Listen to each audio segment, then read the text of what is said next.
revival, awakening. Psalms 85:6. Will you not revive us again, that your people may rejoice in you? Alright, you guys, so today I am back once again. Happy New Year's. Please bear with me. I have not really, it has been crazy, literally this last few weeks. I know that it is harvest season, and I know so many people are so close to getting what it is that God has for them. And for me, I have never felt I thought I was feeling it all last year, all summer long, since God told me to leave school. I thought I felt it. I thought I felt it. You feel what I'm saying? But right when you're about to get your blessing, right when you're about to get what God has for you, it feels like everything comes against you. It feels like, what you want is right at your grasp, but yet you can't grasp it. You can't hold on to it. Nothing. And so,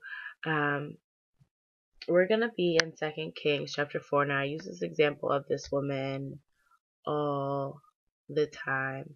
And so we're going to be in 2 Kings chapter 4. And so basically we know that this is the Shulamite woman. And the Shulamite woman was promised that she would bear a son. And so she conceived a son. And then we see that her son dies. So what happens when God promises you something in your life? Something that will happen. You see it come to pass. You have your hands on it, and then it dies. It dies. Here we see, we're going to start in verse 14. And he said, then, what then is to be done for her? And Gehazi answered, verily, she hath no child, and her husband is old. And he said, call her. And when he had called her, she stood in the door. And he said, about this season, according to the time of life, thou shalt embrace a son. And she said, nay, my Lord, thou man of God, do not lie unto thine maidservant. So we're going to stop right there. See, here we see that Elisha had made her a promise. See, sometimes in life when there is promises made, there's always that point in your life, that place in your life where you don't want anybody to mess with, anybody to tamper with. You are fine how you are. You are fine how you are. You don't want anybody to tamper with them. You don't want anybody to mess with those areas in your life. Because if they mess with those areas in your life, it shakes up something that you have put to bed, that you have put to sleep, that you have put to rest, because you don't want anybody to mess with that area of your life. Here's this woman. She is old. Her husband is old, and she does not want anyone to mess with this area of her life, because if they mess with this area of her life, it's going to shake things up in her life, and she does not want something that she cannot have. She has gone her whole life without this thing. Some things in our life we would rather go about without having in our life, without bringing up our hopes, without making us want something. Why make someone want something if they can't really have it, if they'll never be able to grasp it, if they'll never be able to put their hands on it? There's no point of saying someone can have something when they really can't have it. And so the first thing she said to the man of God is, do not lie unto thine maidservant. You would think that she would come out of her mouth another way, but she came out of her mouth this way because she didn't want to have high hope. She didn't want her expectations to fall. She didn't want, to be happy about, what it was that, she probably waited her whole life for something like this. And then it was finally able to happen. And so she said, I can't believe this. You're really telling me that this can happen in my life? I can really have this? I can have it? But she didn't believe it. She said, don't lie to me. There's situations in our life where, the Bible says that God will give us the desires of our hearts. And, sometimes He wants to give us the desires of our hearts. But, we're just in shock. We're shocked. She said, do not lie unto thy maidservant. We look at the children of Israel when they went into the promised land to go spy out the land. The land was flowing with milk and honey.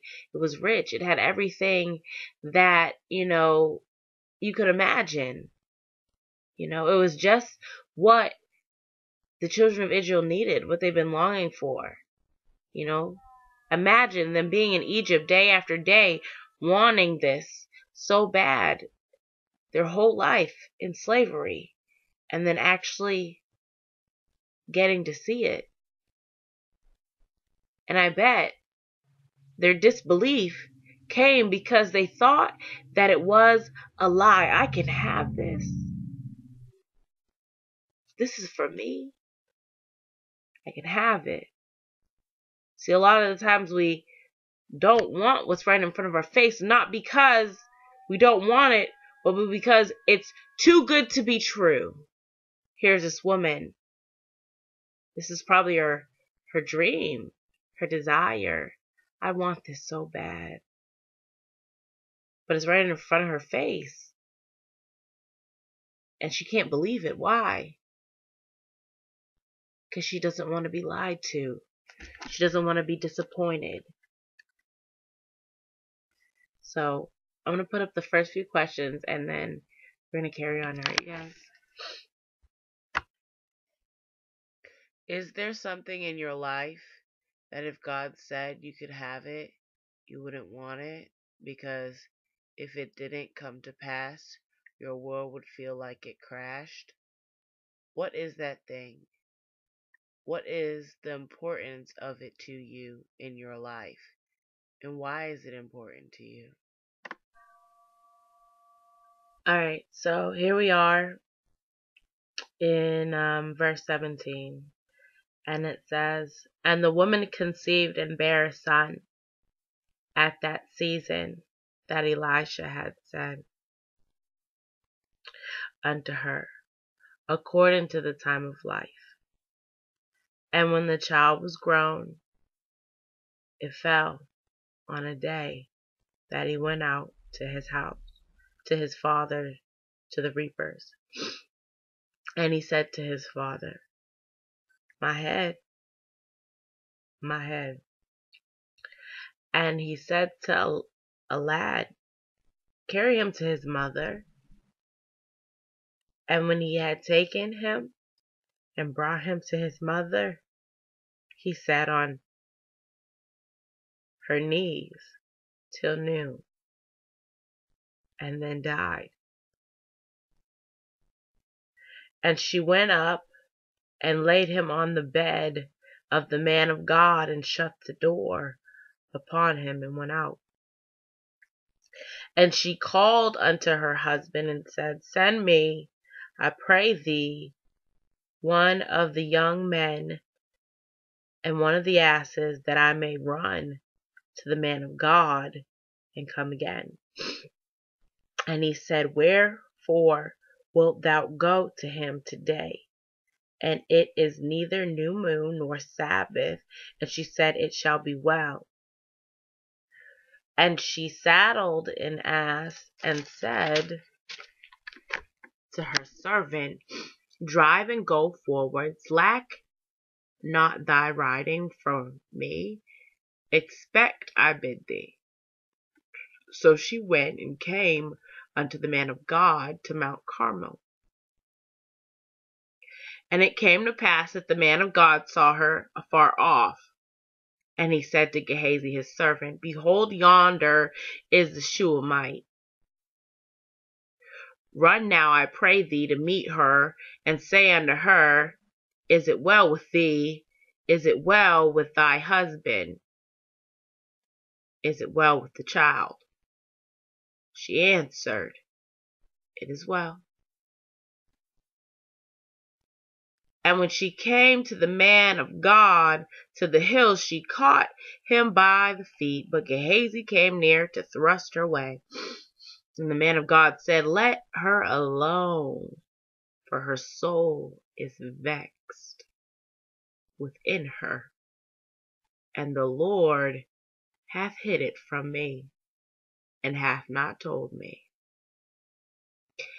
Then she said, "Did I desire a son of my Lord? Did I not say, do not deceive me?" So here we see that this woman of God, she got her son.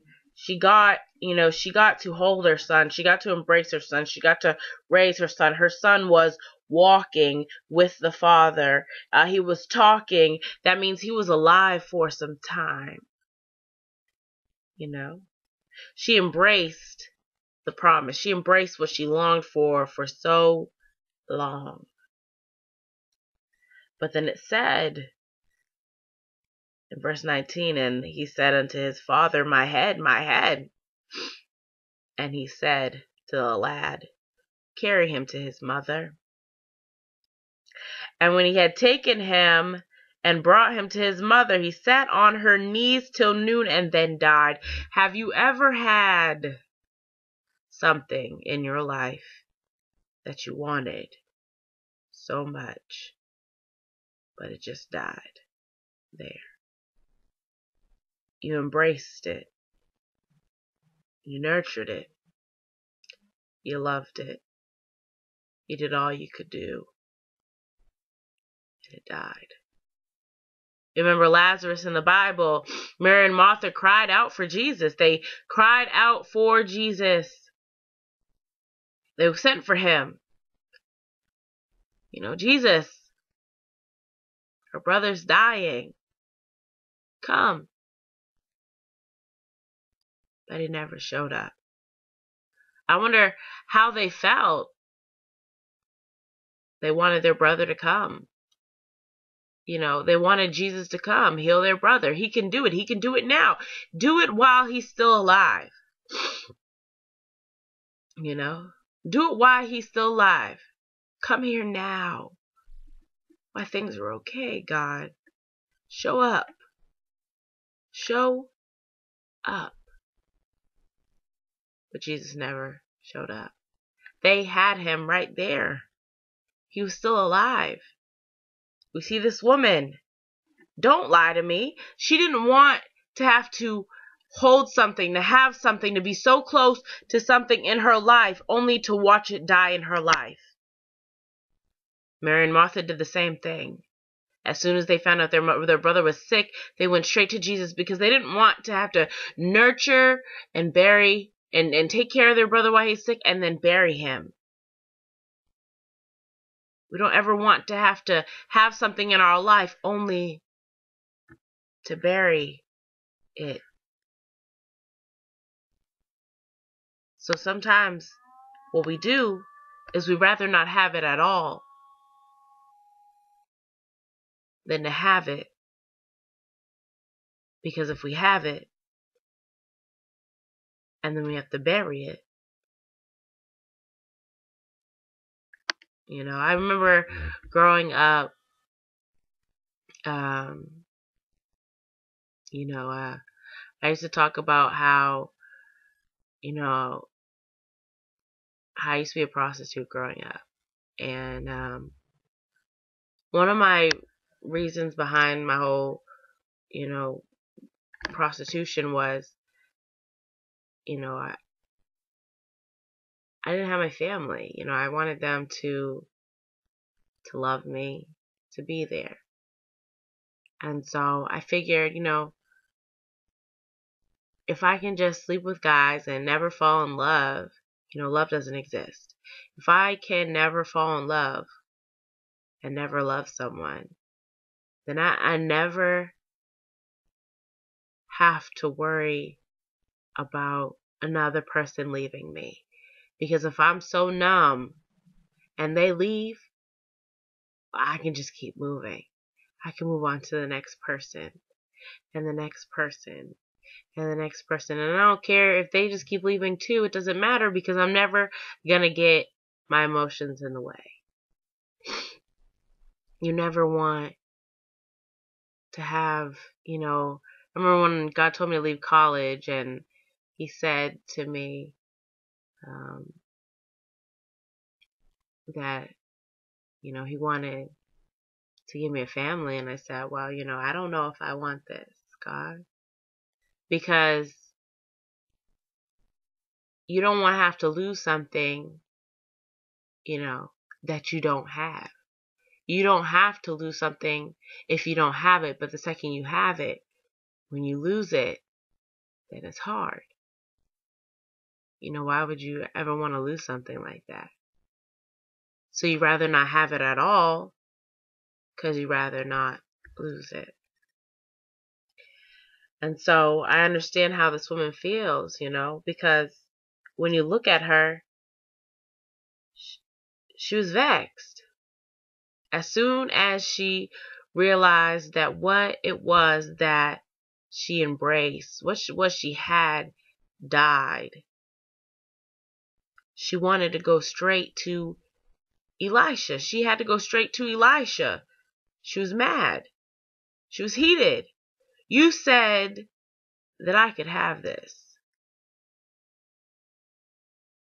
And I embraced it. And I loved it. And I nurtured it. And it died. Took care of it. And it died. It died. The Bible says in verse 27, and when she came to the man of God, to the hill, she caught him by the feet. But Gehazi came near to thrust her way, and the man of God said, let her alone, for her soul is vexed within her. She was heated. She was pissed off. She was angry. How could you do this? I would have rather not wanted it. I would have rather not had it if I knew that I was going to lose it, if I knew that I was just going to die. I would have never wanted to put my time into it. I could have been living my life. Her life was normal. She was this wealthy woman. She was sitting there helping Elisha. It was her and her husband. And then all of a sudden, Elisha said, look, you can have this. I don't want it. If I can't have it, if it can't stay with me, I don't want to be disappointed. And the disappointment came. A lot of times what happens in our life is we don't want certain things because we know that if we get them and if we lose them and it disappoints us, then our heart is wrenched. We're miserable. We're broken down. We just can't take it, We can't take it. Like, why? And it says, and the Lord hath hid it from me and have not told me. God hid this from Elisha. He hid it from the man of God. And then she said, did I desire a son of my Lord? Did I not say, do not deceive me? We feel deceived. We feel broken when stuff like this happens in our life. Have you ever felt like God said you could have something and then you can't really have it because all of a sudden it's taken away from you? This woman got the child. Elisha didn't know the child would die. He just promised the child. God took the child from them. God allowed the child to die. Elisha didn't know.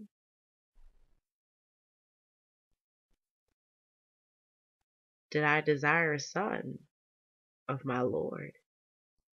Did I not say, do not deceive me? Why do we feel deceived sometimes? Like, here it is. You can have this. But I'm just going to take it back from you. It's like, it feels like a game sometimes. It feels like you're being played, like you're a yo-yo. Like, I understand. I have watched things in my life sit there, and Jesus say, look, you can have this for your life. And I have watched it completely and utterly fall apart. And it's like you're holding onto sand. And the more you try to hold on the sand, the more it runs through your fingers. And you can't grasp it. It's like trying to grab onto the wind. You can not grasp it. And you hold on day by day, holding on, wondering, okay, Lord, you said that I can have this. But it died. It died. It died.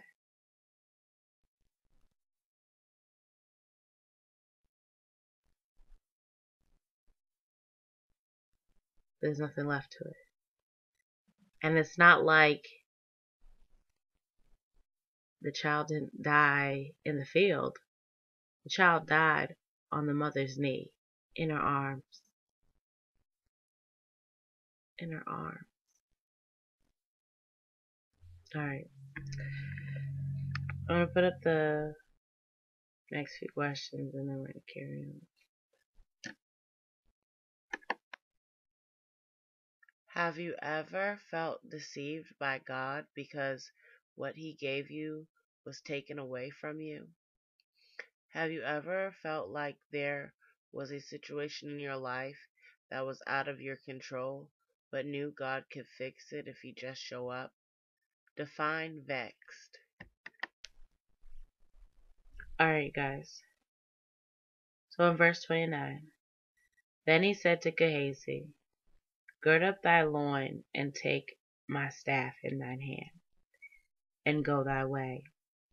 If thou meet any man, salute him not, and if any man salute thee, answer him not again, and lay my staff upon the face of the child. Elisha returned with the woman, and the mother of the child said, as the Lord liveth, and as thy soul liveth, I will not leave thee. And he arose and followed her. And Gehazi passed on before them, and laid the staff upon the face of the child. But there was neither voice nor hearing. Wherefore he went again to meet him, and told him, saying, the child is not awaked. And when Elisha was come unto the house, behold, the child was dead, and laid upon the bed. He went in, therefore, and shut the door upon them twain, and prayed unto the Lord. And he went up, and lay upon the child, and put his mouth upon his mouth, and his eyes upon his eyes, and his hands upon his hands. And he stretched himself upon the child, and the flesh of the child waxed warm. Then he returned and walked in the house to and fro, and went up, and stretched himself upon him. And the child sneezed 7 times, and the child opened his eyes. And Gehazi called and said, call the Shulamite. So he called her. And when she was come in unto him, he said, take up thy son. And she went in, and fell at his feet, and bowed herself to the ground, and took up her son, and went out. So here we see that even the man of God didn't understand why this happened. He had promised this woman a child. Promised this woman a child.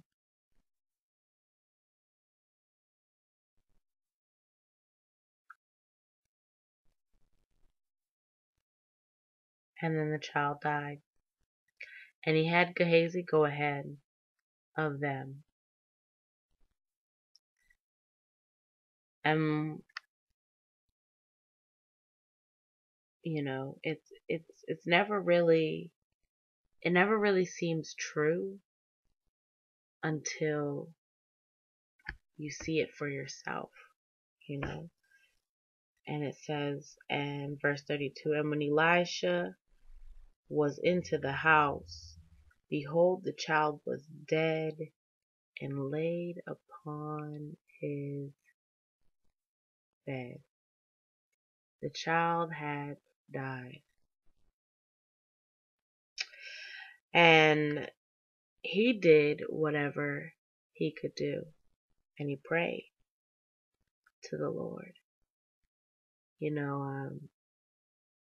I had a circumstance the other day where I feel like I understand Elisha, because the child had died.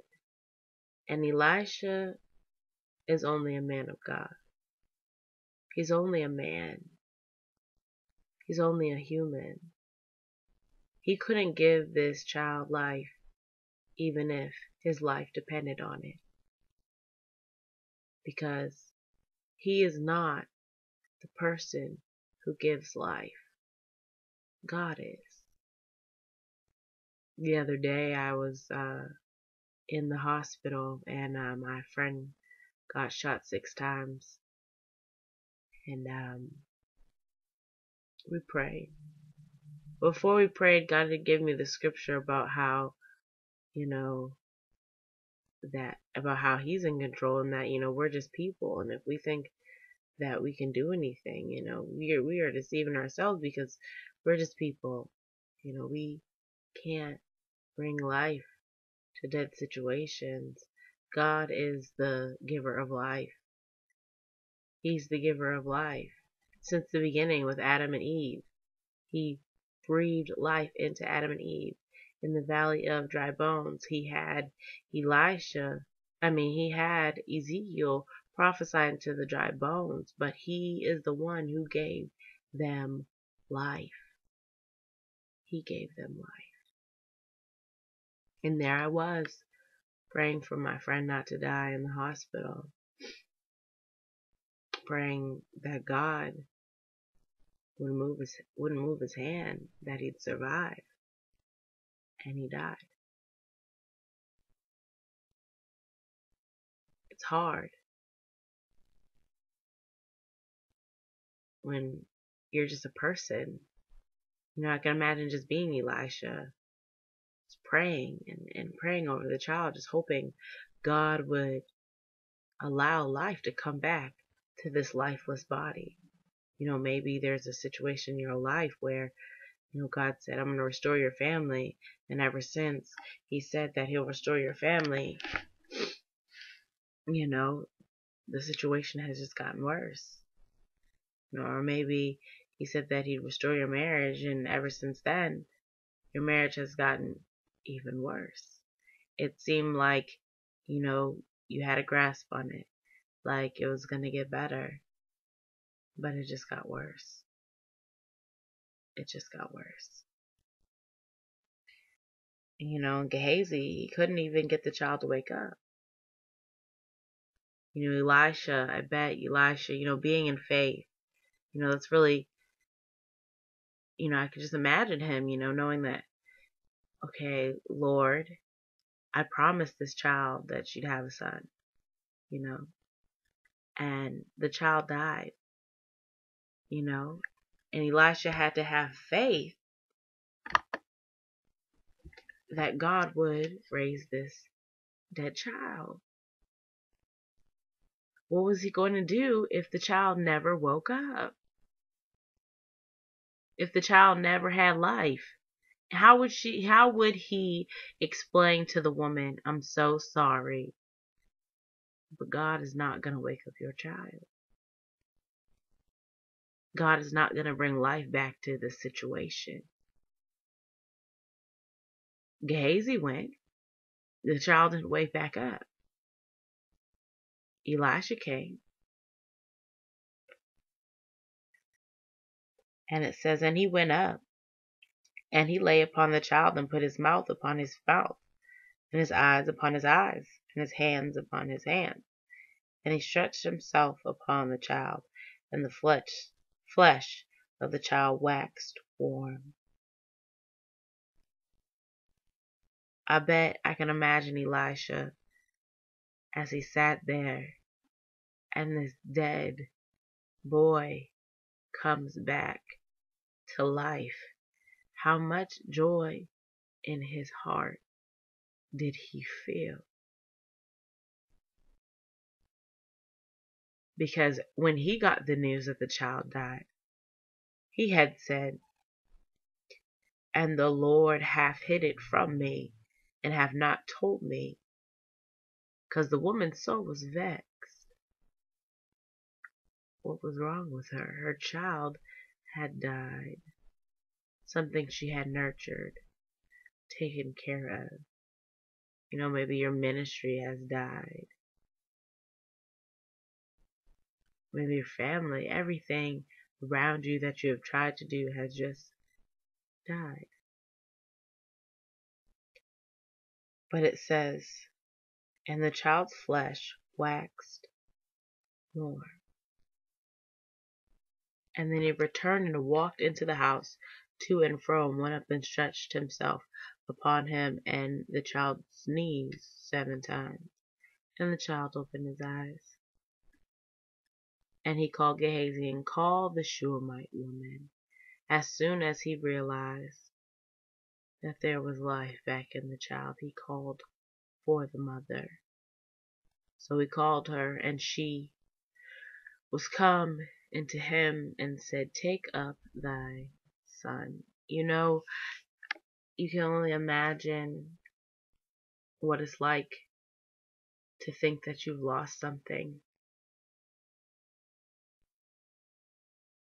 that you wanted for so long. And you finally get it and it dies. And when it dies, God gives it life. He restores back life in it. Look at Lazarus. They wanted so much for their brother to live, but he died. Lazarus died. And Jesus showed up and raised Lazarus back up from the grave. That day, God showed up, and her son lived. Whenever there is a time in life where God shows up, situations start having life in them again. Things start to change.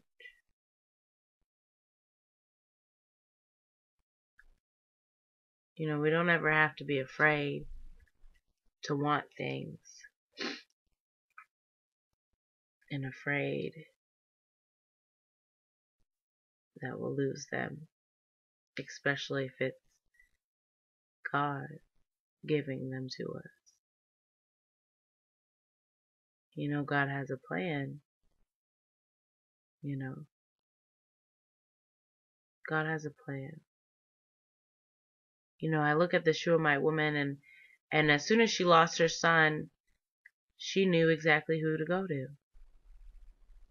The man of God. The man of God. She knew exactly who to go to. Mary and Martha, when they realized that Lazarus was sick, they knew exactly who to go to. They sent for Jesus. When situations in our lives start getting sick, who do we go to? Jesus. Who do we turn to? Jesus.